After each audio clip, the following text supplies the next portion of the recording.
If there was one physical subject, one material subject that we should focus on, in my opinion, it is very clear that the head of the snake is the financial system.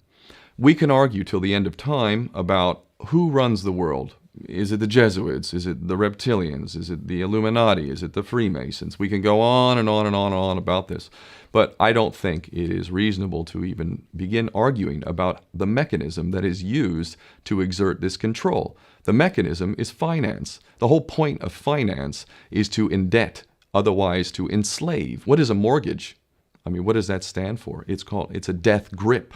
So when you get a mortgage, you have a death grip held over you because you are in debt. You don't even own the house. The bank owns the house that loaned you the money to buy the house, unless you're fortunate enough to have all the money to buy it outright. And even then, you can be taxed by the government, and if you fail to keep up with those taxes, the government can then take it from you. The whole system is based on a financial fraud, which effectively takes the power that we have and it gives it to a tiny group of individuals who are running the world through the control of finance. With the infinite supply of money that we have allowed them to take, they have literally an infinite supply of money, and with that money, and from their psychopathic point of view, they have bought everything and everyone who can be bought. So those of us who cannot be bought, because we operate on a level that goes way beyond the material, we are not rewarded for such behavior. We are punished for such behavior. And the most slovenly, disgustingly criminal, pedophilia, corrupt moral individuals, those are the ones that are rewarded in this system, which is upside down. We reward the pedophiles, we reward the corrupt, we reward the liars, we reward the people with no morals at all, and usually we compromise them under this system in terms of maybe a videotape. Maybe Barack Obama is gay. Maybe we have videotape of him having sex with another man, or perhaps some other acts that may be not so popular amongst many of the electorate. Or maybe we have videos of political leaders having sex with little boys or little girls. If I was in charge of the world and I was a psychopath and completely drunk on my own power, you can bet damn sure that's what I would do. I wouldn't allow anyone in a position of power who wasn't completely compromised. When you have an infinite supply of money, you can do this.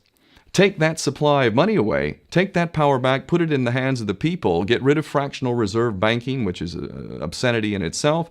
Listen to the lessons of Jesus Christ. If you're a Christian who got really pissed off when he went to the temple and he saw what the money changers were doing, let's take back control of the issuance of money, and not just on a national level. I'm happy to see in Denmark that you have your own currency. You don't have the euro. But on every country's level, they should be issuing their own currency in a transparent, non-usury based way in which it really, truly benefits the people. And in that way, we can literally free ourselves of the banking debt which is drowning us all, and we can stop scrambling for the crumbs from the table of these filthy rich psychopaths and live in a state of abundance just by changing this one thing. And I'm not just talking about abundance for Western nations who have an artificially inflated value with their currencies. We all in the West are guilty of having that reward while the rest of the world is sucking on it. Every nation in the world can use a sensible financial policy to liberate themselves, to have world-class education, infrastructure. Everything that a healthy society would require can be had in the worst, most corrupt African country, in any part of the world. We can all have that if we simply change that one thing. John F. Kennedy did that about 6 months before he was taken out. He issued United States notes as opposed to Federal Reserve notes.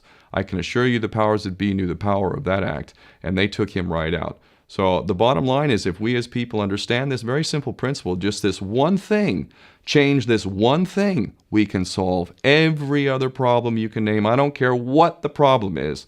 I can bring it back to the financial system and an infinite supply of money for a bunch of psychopaths who are running the world, as opposed to an abundant supply of money for all of us. So in that sense, I'm very optimistic.